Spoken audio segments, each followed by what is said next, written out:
It's time to accelerate. Hi, I'm your host, Andy Paul.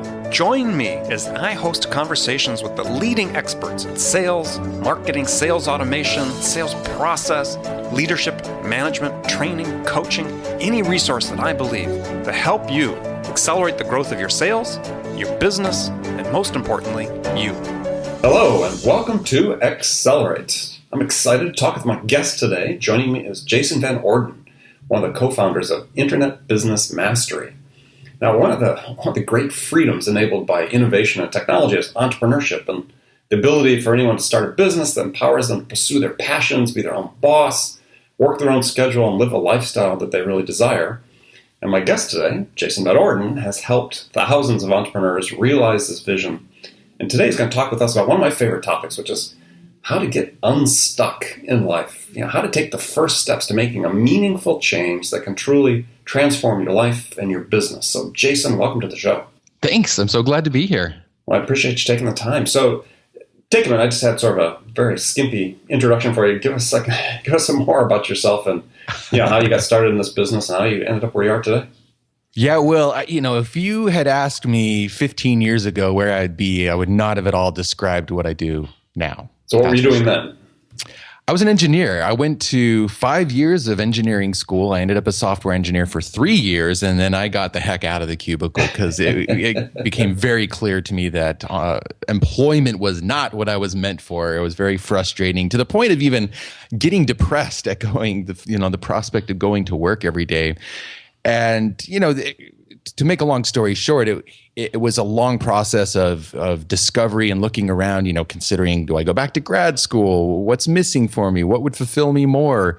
And finally discovering books like Rich Dad, Poor Dad, and realizing, there's another path. And maybe business ownership would be something that would allow me to live a much more fulfilled life, one that's not beholden to the status quo system of the 9 to 5. And, but then the question was, well, what kind of business? And I'll tell you, it's been a very circular path of going through, a circuitous path, maybe is the word, going through real estate investing, learning about marketing, trying to be a full-time musician, trying various business models out, discovering I loved marketing, I was good at marketing, being a marketing consultant for a while, making some workshops and programs as a marketing consultant, needing more ways to sell my programs and services. So learning internet marketing in order to sell more of my stuff. Through internet marketing, discovering podcasting and starting a handful of podcasts back in 2005, one of which is Internet Business Mastery, still going over 10 years later. And for a short while, enjoying actually a position as the go-to person for business podcasting, speaking at conferences, writing a book, doing lots of coaching, consulting, and courses around that topic too. At a time, I finally let that go because Internet Business Mastery just took off in a way that we never expected. And that's been my primary pursuit for the last, about 6 years until about a year ago when I was ready for a change. Like I said, we've been doing that about 10 years. We still do the show. I still love doing that show, but I was ready for new challenges and new pursuits as well. And an opportunity presented itself in the form of a woman that was working with us as a consultant doing some stuff. And the decision finally dawned on my business partner and I that we just needed to put her at the helm of the business and say, look, you run the show now. We've been doing this 10 years. It's time for somebody else to take the reins. We'll continue to be the voice and the face, but it's your job now to maintain and grow this thing. And she's done a fantastic job, which has just been phenomenal now to open up my time to other pursuits. But there you go. That's like my entrepreneurial history in a very condensed format. All right. There's two questions. So let's spring going quickly. First of all, tell us about being a musician. What did you play? What type of music? What were you doing? Sure. So concurrent to my engineering degree, I got a 2-year guitar degree. I was very passionate about playing guitar. I loved performing. My mom sang and played guitar. My dad was a drummer. I ended up marrying a musician. I met my wife. We were in a band together. Oh, really? So I was a guitar player, and we were in a jazz band together is when we met, and then we were in a rock band together, and then we got married and moved to the big city, Salt Lake City, which was an hour and a half away from the university we went to. And we were very serious about an alternative rock band in the early 2000s. It was kind kind of like Gwen Stefani if she joined Incubus, and you had Flea as the bass player. That was our band, and we were very, like I said, very serious about it. That's where I discovered I was good at marketing, because I had to figure out how to market my band. And you're not the first. You're not the first person to be on the show that's had that background. That said, "Hey, really? I learned about Anthony Iannarino, who's big in the sales circles." Same thing. Had a rock band, moved from Ohio to Los Angeles, and learned about how to sell and market by booking gigs for the band. And that's so cool. Yeah. I mean, I look back fondly on those days of being a musician. I mean, eventually the band broke up, and it was very disheartening and lost its momentum. And I think when the reality, I mean, this is before YouTube. This is before, today, there's so many amazing tools to market yourself as a musician, but it was a little harder online back then. But just thinking about going through the traditional route of the music business has been very broken, as we all know, for quite a while. And we just decided eventually it wasn't really conducive to the life we wanted to have. And so we decided music would be a for fun passion thing and not our primary pursuit in life. And very soon after that, I started pursuing seriously being a business and being an entrepreneur. And that just took over my time and energy, creative powers. So that's kind of how that one went. Well, the other thing that I was going to say, which is a great story, by the way, but the other story was, when you brought this person on to run your business, is it enabled you to, I presume that's part of your decision, you lived overseas for a while. Funny enough, it was actually after I got back from Paris that she became the CEO. So I was still very active. I mean, but because the business is virtual, we can live wherever. And my wife she works virtually online as well. Of course, there's a time difference change. I did find I would work a lot more in the evenings because, the United States was earlier when my business partner and other people we work with. But actually, it wasn't until, and that's an interesting point that you bring up. I mean, I think what made me realize I was ready for a change was reaching this pinnacle moment of lifestyle that I had envisioned for myself, living in Paris with my wife and family, right? And even before I was an entrepreneur, I envisioned that for myself, not knowing how I would ever make it happen. And here it was. I was there in that moment. And while it was amazing and fulfilling in so many ways, I also, it had this strange, like at some point, like you're walking down the streets of Paris with this amazing architecture around you, and it's becoming very commonplace and everyday, right? Mm-hmm. And actually, even though I was in this amazing experience of living overseas, I started feeling stuck, which is something we're going to talk about today, right? And it was just kind of this interesting wake up moment where it's like something's missing, and I did realize after some soul searching that I was starting to stagnate, which necessitated, what I needed was a sabbatical. I just had no idea how to make that happen since my business is so dependent still on me being present as the creative mind in it. And thankfully the creative solution presented itself shortly after coming back from Paris and has freed me up. But it was just running a virtual business from overseas, anywhere there's an internet connection, right? You can do it. Excellent. Yeah. So I was posting episodes of my podcast while I was in Paris over between Christmas and New Year. So let's talk about getting unstuck, because you and your partner Jeremy had written an ebook about 7 tips to get unstuck. And we're talking about motivating change in your life. And I want to run through the tips, because I thought they're very appropriate, not only for people looking at making a change career-wise, but an entrepreneur that's running a business, feeling stuck, that they're just getting the growth of the results they want, and they're not really sure what it is, or even somebody in sales that's working with customers and they feel a little stuck. So the first habit is, or 7 tips, let's say, is create a tiny habit. I always thought about, thought in mind is, the longest journey begins with a single step. But the problem is, and I think you guys identified, is that when people look at making a change, they tend to sort of say, well, I'm going to make big change, right? Big change, and then it's not sustainable. So tell us about a tiny habit. Yeah, this was a great discovery for someone like me who's a perfectionist, and I can be very all or nothing when I try to make a change. It's like, if I'm not going to do the perfect workout with the optimum diet, and I'm not ready to commit to all of it right now, then it's like, well, I'm not even going to try until I am ready to fully commit to all of that, which is just not realistic to think, that way. It means that you do a whole lot of nothing and just staying the way you were. And whenever you feel stuck, it often means that something needs changing. Like your current habits, your current way of thinking, your current way of operating, systems, associations with people, whatever, is not serving you well. And, we are growth oriented beings, and growth means change, but change is hard. And there's a wonderful professor by the name of BJ Fogg out of Stanford, who that is the only thing he studies and teaches is behavioral change in human beings. What leads us to have a change? And he's found that one of the most effective things is simply taking baby steps towards change. Every once in a while we get lucky and have one of those big epiphanies. Maybe we have a near-death experience. Maybe for some reason, just something happens, a divorce or something big happens in our life, creates an epiphany and throws us into change. Yeah, that might happen, but that's not as common, right?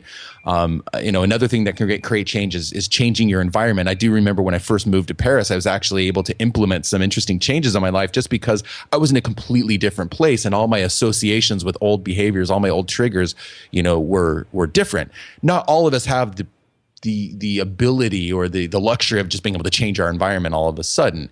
And so that leaves us with the third most effective and dependable thing that can be done, and that is to create baby steps. And so the idea, like just the example that he gives is like, let's say you're trying to get in the habit of flossing your teeth. And this can be applied to fitness. It can be applied to, hey, you're trying to write a book. It can be applied to you're trying, better relationships, whatever the case may be. And you just start with the simplest, most easy thing you can possibly think of. It's like, what? I'm going to get up and, what I'm going to do is one push-up a day. I'm going to floss one tooth. I'm going to write one sentence.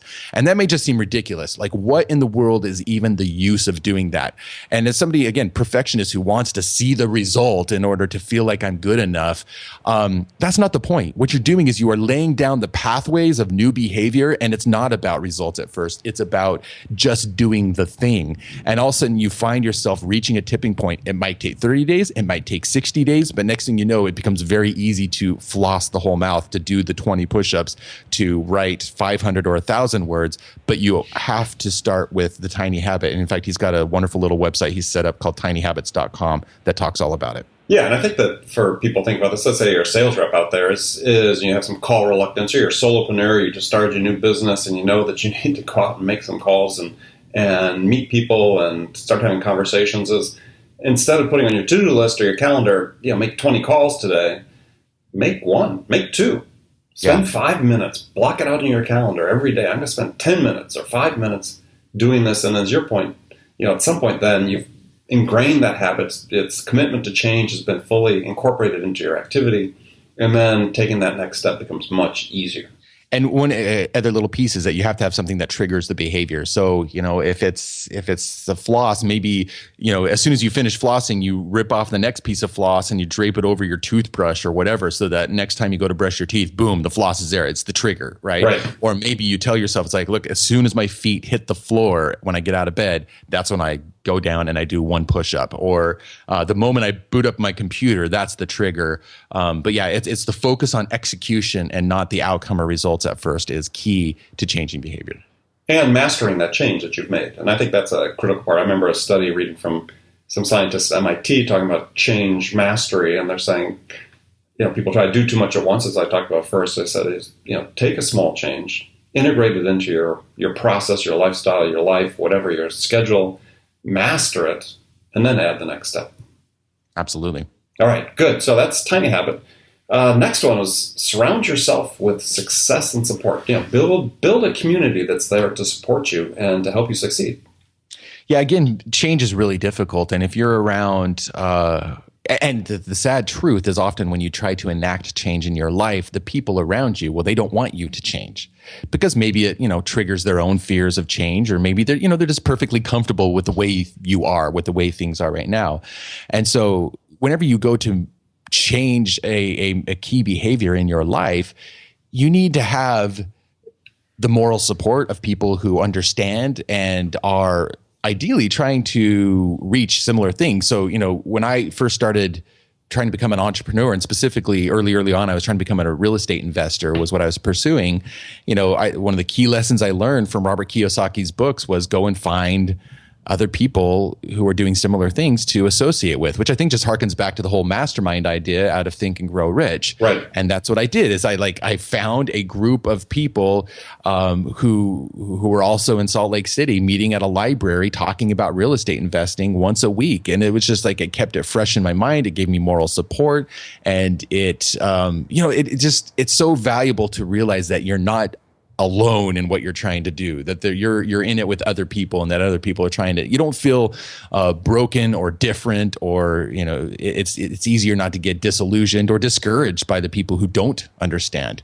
Because the truth is, like, maybe the people closest to you, your parents, your spouse, your friends, they may or may not understand what you're trying to do. So it's really, really important to find that support in the form of a mastermind, a coach, a mentor, a meetup group, whatever the case may be. Yeah, and the thing is, the meetup groups, the masterminds, if you're an entrepreneur, it could be doing something like Vistage or EO or any one of those organizations that exist, is finding people, as you said, going through the same journey that you're going through. Because you said your spouse, they may be supportive, but they may not understand exactly what you're going through.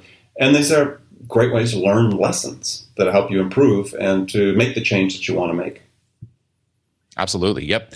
And it's, when it comes to associating with, there's so many Facebook groups, meetup, there's so many ways to find people today. We've all had that experience of going to a conference and you just get fired up. And for me, it's just because I'm around other people who are passionate about similar things. Yeah, exactly. So if you can get that in your life weekly, monthly, daily, maybe, it's an amazing source of energy. Okay, great. Well, we're going to come back and talk about the remaining 5 in just a second. We're going to take a short break. We'll be back with my guest, Jason VanOrden. Hi, this is Andy. Connect and Sell is used by sales reps at nearly 1,000 companies, including hundreds of technology startups and several Fortune 500 companies, to overcome the challenges of getting prospects on the phone. Companies using Connect and Sell grow their revenues faster by enabling their sales reps to have more sales conversations in 90 minutes than they could otherwise achieve in an entire week. Connect and Sell can be deployed directly to your sales reps, or you can take advantage of their outbound on-demand service, which delivers qualified prospect meetings scheduled directly on your sales reps' calendars. Visit connectandsell.com to learn more about how Connect and Sell can start filling your pipeline today. Welcome back. Talking to my guest, Jason VanOrden. We're talking about how to get unstuck in life and business and your work. We talked about 7 tips that Jason and his partner Jeremy had written about in an ebook about how to get unstuck. One of my favorite topics, how to get unstuck. So we've gone through the first 2. The third one is one that's very important, and is, I remember reading about this really sort of the first time in one of Marshall Goldsmith's books about, I think it was his Mojo book, about getting accountability partners. And this tip is get accountable. Find somebody to be accountable to. Yeah, I had this big goal that came to me. One of the things that helped get me unstuck was, as I said, hiring somebody to run the company that was taking all my time. But I also needed a new challenge. I was realizing I had stagnated in my mastery, and I was doing a lot of soul searching, going on some personal retreats, doing some journaling. Those are all little tips too about getting unstuck. And at one point, the thing that I determined, it's like, well, what would get me really excited if my curiosity is stagnating, if I'm not having something that's kicking in my drive and need for discovery, because I know that's something that I need. What would do that? And the thing that came to me was to write a best-selling book, a book that could become a bestseller.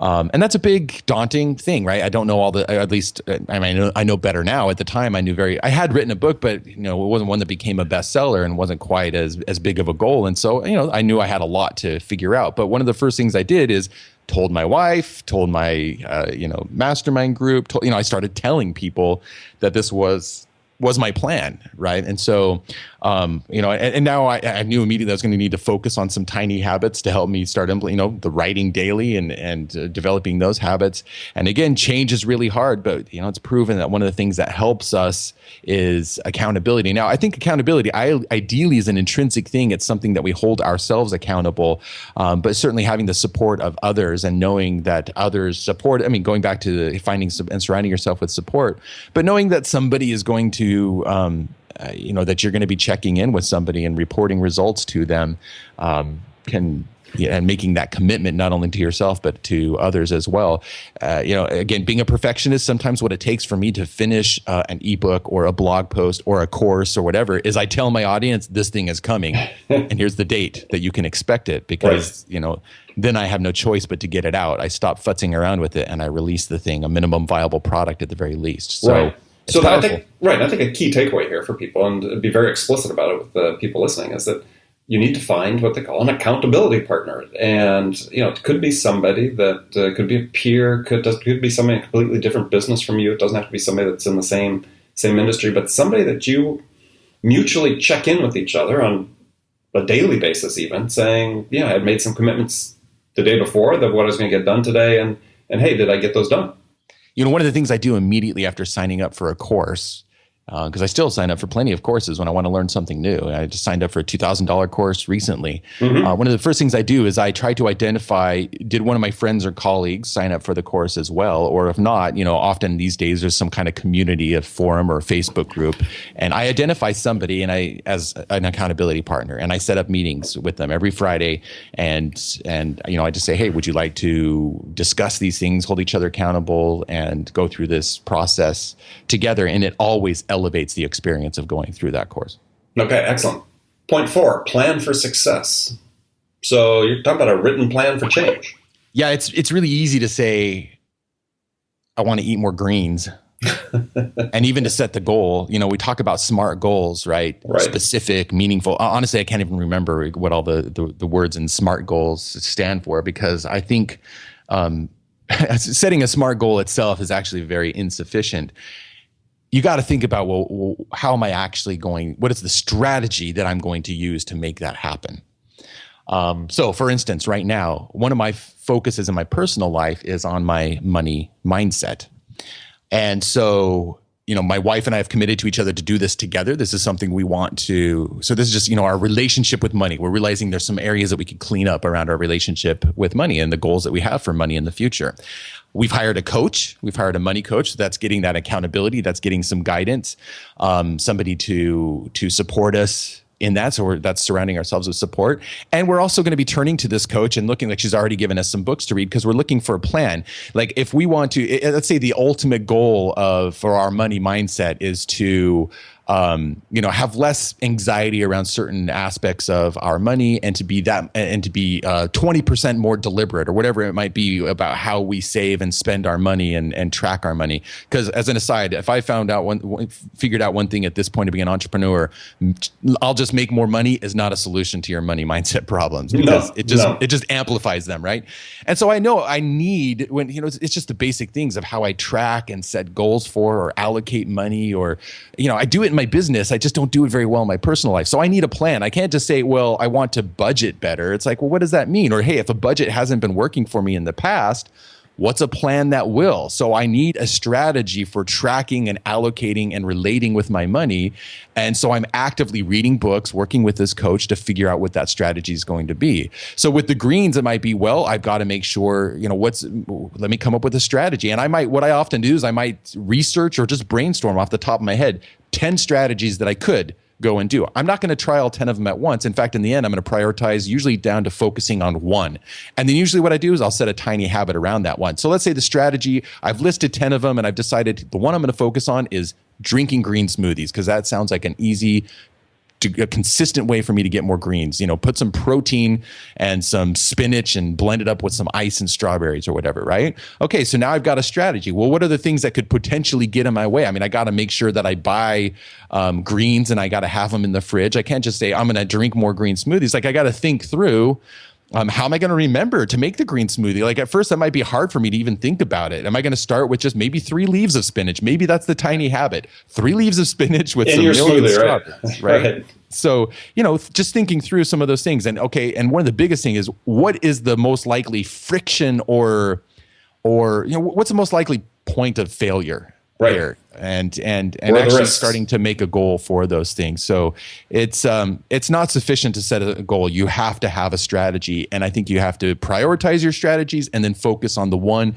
maybe 2 that are the most promising and that you're the most motivated to do in order to reach that goal. Okay. So 5th point, you talk about find a framework, and I like the words you use talking about protecting from overwhelm, which is an interesting way to turn a verb into a noun.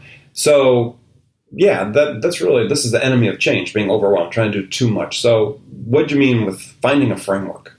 So let me take the example of when I was feeling stuck in Paris and feeling kind of, and I knew that I wasn't exactly sure why. I've kind of expressed now some of the reasons I discovered, that I needed a break from my business. I needed more mastery and new challenges, but I didn't know that yet. And so I had decided, well, I'm going to go on a personal retreat. I'm going to change my scenery, and I'm going to get away and not have other expectations of people and whatever, and just, do some thinking.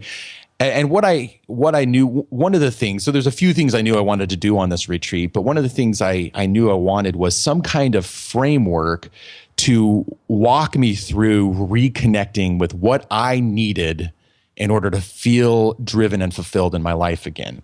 And there's been a lot of different frameworks that I've followed. A framework is just a system, somebody who has taken, true principles and turned it into a dependably followable system that gives you an insight or a result at the end. So it might be a framework for tracking my money. It might be a framework with connecting with my strengths. It might be a framework for, there's a framework for, launching an online business. What's about finding context for what you're trying to do? Yeah, absolutely. I mean, that's for people to think about. I mean, the terminology framework I like, but I mean, bottom line is you're creating a context for why you want to make this change. And here's the interesting thing is there's a lot of, I think that at the core of a good framework is true principles, but there's a lot of different approaches to a thing. So, if I were to say, let's say that I knew that I needed a vision and I needed to create a vision and I needed to be able to connect with that vision regularly because I've read that successful people stay connected with an inspiring vision. Well, one framework for doing that would be, the classic vision board where you cut out pictures and you go get a bunch of magazines and you look through them and you cut them out and you pay, right?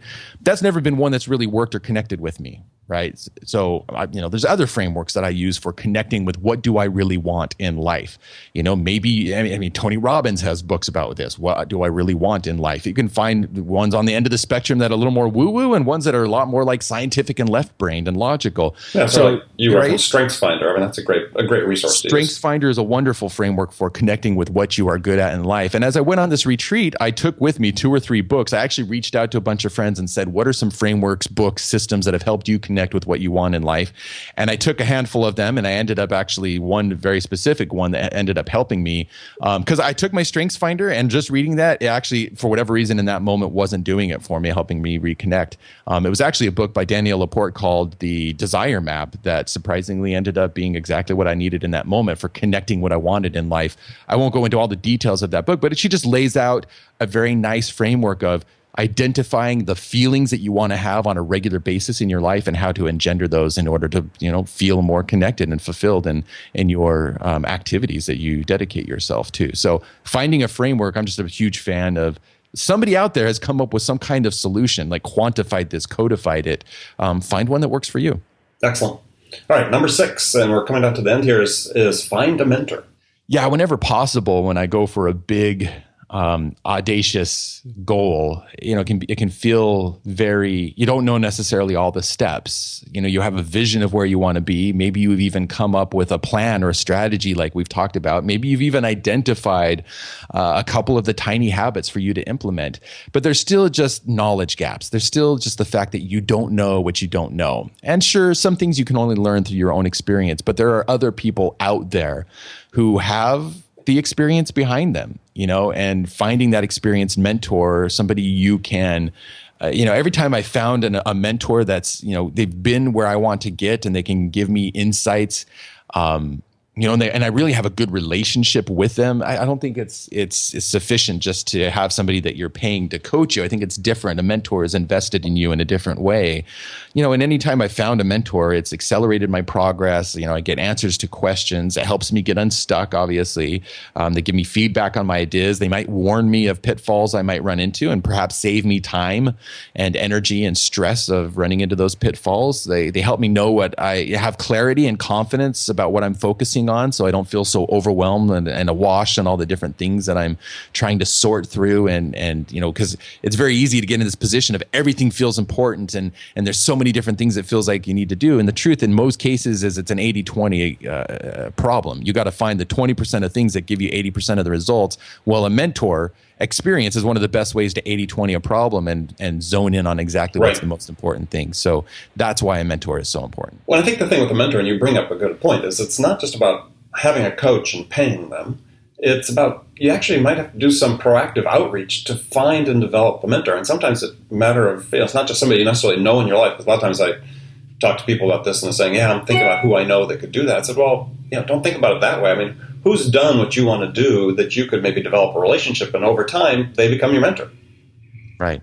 And most people who have, they've had a lot of experience, and I think it's very natural for people want to mentor people, to have mentees. And so, if you go about it in the right way, I think you'd be surprised how many people are willing to, because we all have this natural human desire to contribute to things bigger than us and to leave legacies behind. Right. And whether it's with our own kids or even other people around us, it's natural for us to want the opportunity to pass our experience and knowledge on to others. Right.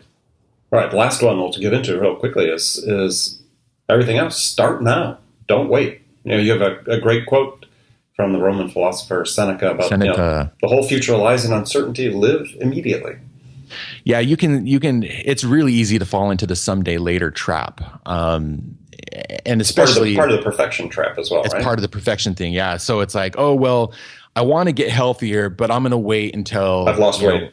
I'm going to wait until, whatever. I'll wait until it's summer when I can get out more or something. Or I'll wait until, my kids are a little bit older. Or I'll wait until I have more money to actually hire, a trainer or something like that. But, the truth is there's always a way to start now. And I think when people say they don't have the time, what really they're saying is they haven't prioritized yet. So it's like, let's just be deliberate. Let's know what our priority. Yes, you can't do everything all at once, but, have your priorities and make them a priority. There's always a way to get creative and find the time, find the means. And there's no day like today to be happy, because the truth is, like, if you are always saying someday later to everything, you're just racing to the finish line, and the finish line is death. So it's like, you know what, let's live now. And then the other quote here is by Annie Dillard, who says, how we spend our days is, of course, how we spend our lives.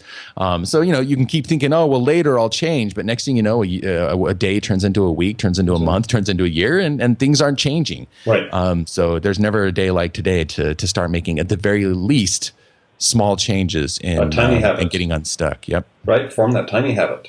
All right, well, good. Well, we're going to move into the last segment of the show here. I've got some standard questions I ask all my guests.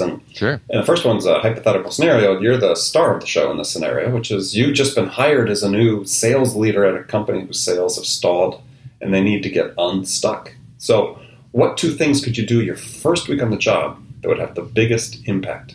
I would have all the salespeople sit down and do one-on-one interviews with people who are our ideal prospects, and go to lunch or go to coffee with them and just ask lots of questions to really empathize and get into the headspace of what's the transformation, the outcomes they're looking for, what are the pains they're feeling, what are the obstacles they're running into, and how is it that we are, why is our solution the absolute right thing for them? And it's all about discovery and empathy, not at all about sales for those interviews. It's just about, because I think the number one skill of any marketing or salesperson is empathy. And so anytime that I am creating a new program or wanting to sell something or feeling stuck in writing copy or whatever, I'll get on the phone with somebody that fits the description of my avatar, and that always helps unlock, the creative juices. Okay.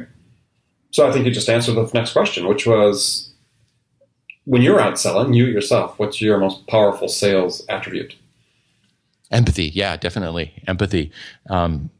It's a skill that I'm continually trying to get better at. Not just, I think we all hear about in your relationships with your spouse or your kids and empathy, but it's just like in life in general. As humans, we tend to not be very good at putting ourselves, we want to just imagine that everybody in the world is like us and assume that that's just the case. Because wouldn't that be easier and safer? But it's just not the case. And so, the more you can study about human behavior and what makes people tick and how to get out of your own headspace and into the headspace of someone else, the better you get at selling and influencing people. Okay. So who's been your business role model? Oh, I don't know if I can name just one. No. One or two. Go ahead. Business role model.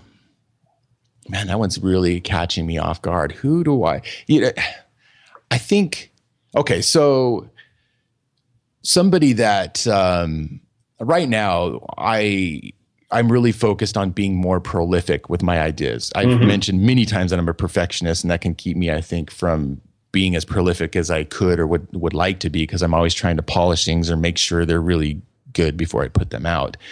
And somebody whose work I really look up to, and she's not necessarily, I guess, directly a entrepreneur business person, though she does make a living off of her blog, but that's Maria Popova of brainpickings.org. And the thing that I really admire about her are the weight and importance of the ideas that she puts out there, how true she is to herself in the work that she puts out, and just how dang prolific she is. And it's not that she puts out just shoddy stuff. She puts out really good content, and I'm just always wanting to learn how to be more prolific and just put a lot more good ideas out there in the world, because I know that that's just going to lead to more good things, more impact, more opportunities for me. Absolutely. All right. So what's one book every entrepreneur should read? Another really hard one, but I could list off a whole bunch of them. Okay, let's go with empathy. There's a book called Nonviolent Communication. Now, that might seem like a really odd book to recommend, and it's not a business book. It's not a marketing book. But what it is it's a relationship book, and it teaches you how to communicate with people. It teaches you how to communicate, identify the needs of the other person. It helps you identify your own needs, how to make those needs match up. So as a marketer, it's invaluable for just learning how I think a salesperson or a marketer can learn a whole lot, because needs are the fundamental building block of human motivation and behavior. Right. And if you can understand that, man, is it powerful. And also just makes your relationships a whole lot better. So Nonviolent Communication by Marshall Rosenberg, I think is the name. Marshall Rosenberg. Yeah, we'll find the answer. We'll put it up on the show notes page. Okay, great. Good answers. All right, now, tough question, especially for you as a musician. What music's on your playlist right now? What music is on my playlist right now? I was just listening today to a punk band called Hit the Lights that my wife and I have listened to for years, going back to our punk alternative days of the band that we used to be in. And I just noticed they're coming to New York soon, and we bought tickets. So I've been enjoying listening to their latest album. So it's just good old pop punk. All right. Guitars in your face, jumping around on stage, and I'm excited to go see them next month. So Hit the Lights. That's what I've been listening to today. Where are they playing? I forget what the name of the venue. It's actually one I've not been to before, and I don't remember off the top of my head. But all right, some small, medium-sized venue here in Manhattan. All right. So, last question for you. So, what's the first sales activity that you do every day? The first sales activity. Well, I create a lot of content. Mm-hmm. I'd say content is a big part of, because if I create the right content, I attract the right people, I get into the conversation in the right place, I prepare them so that sales is kind of a foregone conclusion at that point. So I guess I'd say my content creation. Excellent. Good answer. Well, I want to thank you for joining me. My guest today has been Jason VanOrden. Jason, tell folks how they can find out more about you and Internet Business Mastery. Yeah, so the podcast is at internetbusinessmastery.com, and my latest pursuits, which is about studying the science and mindset and systems of influence online and how world-class internet influencers build their brand and grow their income and impact, that's at jasonvanorden.com. All right, excellent. Well, thanks for joining me. And remember, friends, make it a part of your day every day to deliberately learn something new to help you accelerate your success. And one easy way to do that is to make this podcast a part of your daily routine, whether it's on your commute, in the gym, or in your morning sales huddle, because then you'll make sure you don't miss any of my conversations with top business experts like my guest today, Jason VanOrden, who shared his expertise about how to accelerate the growth of your business. So thanks for joining us. Until next time, this is Andy Paul. Good selling, everyone. Thanks for listening to the show. If you like what you heard and want to make sure you don't miss any upcoming episodes, please subscribe to this podcast on iTunes or Stitcher.com. For more information about today's guest, visit my website at andypaul.com.